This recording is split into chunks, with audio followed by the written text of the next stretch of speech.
Well, hello, and Hey. welcome to another conversation. Yeah. I'm Yvann. And I'm Evan. And we're going to continue to have these conversations just about the things that we are learning, the things about life, entrepreneurship, business, family, faith, anything that really has been affecting us and the things that we're learning and the ways that we're growing.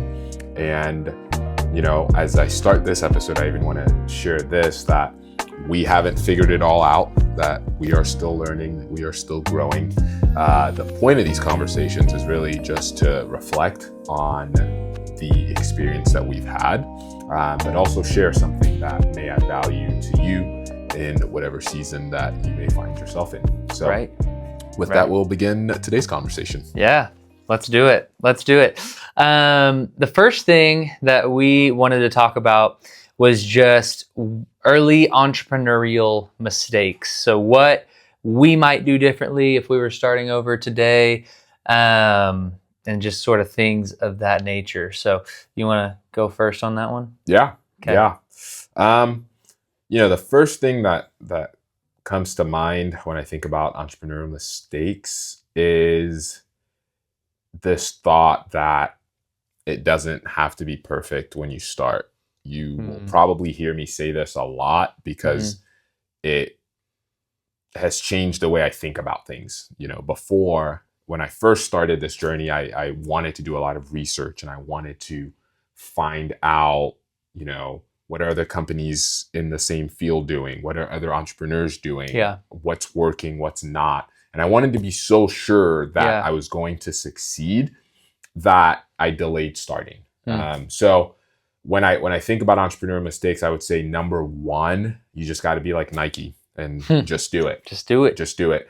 Do enough research to be educated, but realize that you will learn more on the journey than you will sitting on the sidelines. That there is so much wealth of knowledge and experience. And even if it fails, you know, I'm going to share one idea that I had that just completely flopped, but I learned so much from the experience. So this was probably 2012 or 2013, still in college, and I had this idea of having this dry clean pickup and delivery service that operated kind of like an Uber. Just big ideas in college. Well, I was always just trying to figure out how to fill needs. And I thought it was it's awesome. I think it was a big enough need on the consumer side. I never figured out how to connect it and create value for the different dry cleaners on the business side. And some of them were felt like it might be competitive. Anyways, long story short, that idea flopped. And I just didn't pursue it enough. I don't know which one, but the lesson that I learned in it was, you know, setting up the delivery system, setting up how customers would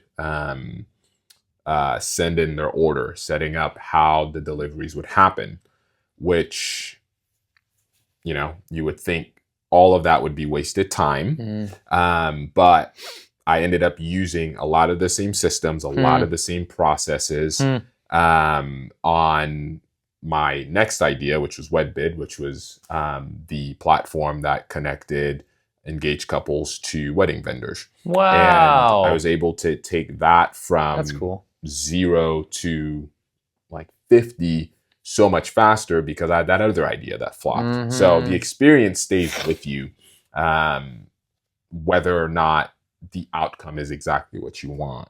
So that'd be one of them.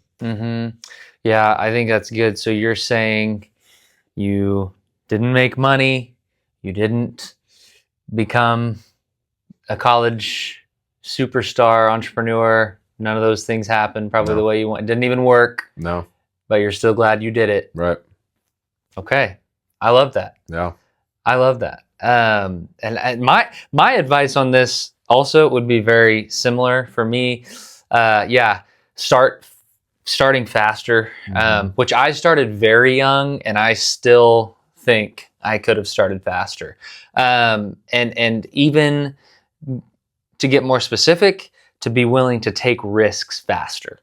I think we are all like doing business well is a consistent, like just ripping fear out of your life, like over and over and over. There are so many moments to settle. There are so many moments to stop. There are so many moments to mitigate effort, risk, right? Because not only are you on the line financially all the time, your reputation is always on the line. You're often risking with your safety net, right? And you're having, especially early in business. And I was so scared of that for a long time. I did really, even though I started early in business, there were moments where I could have taken risks. Some of them would have paid off, some of them wouldn't, but I didn't ever take them. And so those first few years in business were very slow going compared to what they are now. And, to be clear, I still take risks that flop, but I think if you looked at like the negative effect of the lost risks versus the positive effect of the gained ones, it's moved so far forward. Because one, we win most of the time, because in business, you're not taking 50-50s, you're taking calculated risks. Hear me, don't take just a bunch of 50-50s, like you actually can control the odds. But also, like you said, even in the flops, you learn something to add to that next one. So start earlier, take risks earlier, within reason. And that would be my advice. Yeah. Success isn't guaranteed, right? So just because you have an idea, just because you want to go after something, doesn't mean that you're guaranteed to succeed. I think a lot of times what stops people from taking the first step is they want guaranteed success. They want to know that if I start the business, if I start the program, if I put myself out there, right, that it's going to work, that it's going to succeed.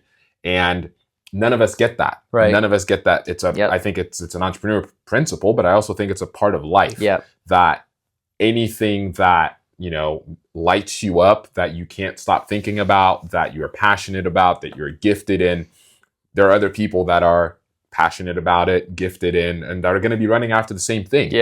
And the only difference, right, I would say, is the applied experience, the applied knowledge, the wisdom. I think, even as we're talking about this, I think a lot about the importance of having people in your life that you trust, that have gone before you, that you can glean wisdom from, right? Because you don't have to make the same mistakes. You don't have to. I think that's why books and podcasts and mentors are such a big part of building a successful business.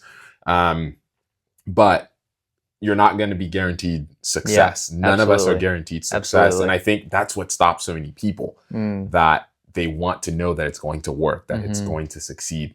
And I would just say, it may not work. It may not succeed, but start anyways. Because what you get out of it is invaluable experience. No one can ever take away the experience from you. Once you've learned to do something, once you've learned to even fall, you've learned how to not fall that same way again. Sometimes I think people take that for granted, that experience costs something. And if you can't stop thinking about it, if you're gifted at it, if it's something that you're passionate about, just start, try. And I believe that you will figure it out along the way, a lot more than just sitting and wondering and trying to get this 100% chance that it's going to work. Learning on the run. I love it. Jumping in without your floaties.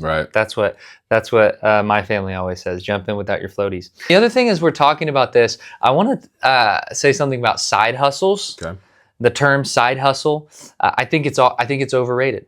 I think side hustles are overrated. I think there's a place for it, right? If you're only you're only wanting to do something for a short season, or of course when you're first starting business. I mean, I started my business when I still had a job, because you just can build on that financial security for a moment.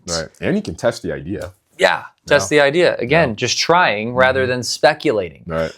So I think it's a good thing at first, but I think the way that our society has painted this picture of, oh, get a side hustle, double your income, and boom, you're good. Or even having multiple side hustles or whatever.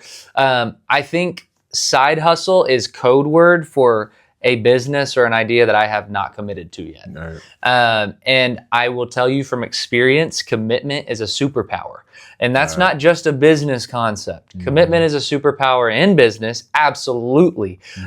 You will see your business do things that you couldn't have expected it to do once you've committed. But also, you look at relationships, or you look at, committing to any type of organization. We could be talking about commitment, or as I say, planting in a church, or, whatever. You could commit to whatever, and it is a superpower for that thing. Right. And so that's why I get frustrated with the side hustle culture that we've built, because I think we're robbing ourselves of the fruit that comes from commitment. Right. And yeah, that's a good thought. It's interesting because, it's almost like, I think for some people it's the addiction to making a little bit more, right? So I think, and it could be a couple of things, but it's okay. Well, I have my job and I have this other thing over here that I can do that might bring in a few $1,000s a month, a few $100s a month, whatever it is. And like you said, until you commit to it, that's all it will be. Yeah. Right. So I think there's that on one end. And then I think, even beyond it just being a way to make extra money, I think sometimes people just forget the power of focus. Right. Yep. So, one of the conversations we often have whenever we see different, pop-ups, we'll call them, other trailer rental businesses, or people that start trying to do some of the things that we're doing. One of the things that we talk about is, as long as you're doing it on the side, you won't ever be able to serve the customers that you need to serve in the way that you need to serve them. You won't be available. I mean, just on, talking about Rentco, the number of people that I talk to that use Rentco because they messaged some other person on Facebook Marketplace that never got back to them, or that didn't get back to them in time. Why? Because they're doing what we're doing full time on the side. And they may get business here and there, and it may work here and there. But I think about that entrepreneur that might go, I have this trailer that I rent out, and I do it 5 times a month, and it brings in a few $100s a month. And that entrepreneur might think, oh, trailer rental, there's nothing in the trailer rental industry because I'm not really making that much, right? When you consider the fact that if they put in a little bit more time, if they were more focused, if that was their only thing that they had to do or they had to grow, their outcome would be completely different. Right. So, it's kind of like how they talk about how they tame lions in the circus, right? I have no idea how they tame lions. I have no idea either. I've heard this on another podcast or someone speaking about it, but I thought it was really interesting that whenever they're trying to tame a lion, they will use a stool, the 4-legged stools, and they use that because there are 4 points that the lion has to focus on, and it can't focus on just one thing. And it's like, whoa. Like when you think about that, it's not that it's unable to do anything in that moment, but it's that it can't figure out what to focus on. Yeah. Right. And so as long as the focus is divided, the lion can be tamed. Thank you so much for tuning in. Thank you for being a part of this conversation. We're learning together. We are learning. We're learning live. Look, we're telling you guys to try stuff. We're trying something. Yeah. Leading by example here. Yeah. This is one of the things that we are just trying. So it was an idea, and we decided to just run with it. So we're running with it. We're learning every week, and hoping that it provided value to you. If it did, share it with somebody. Yeah. And we'll keep having these. And we'd love to hear your thoughts just in the comments, wherever you see this. Let us know how it's impacting you, questions you might have, Absolutely. topics that you want us to cover. And we'd love to do that. Absolutely. Yeah. But until see you next guys time. later. Yeah. Have fun trying stuff.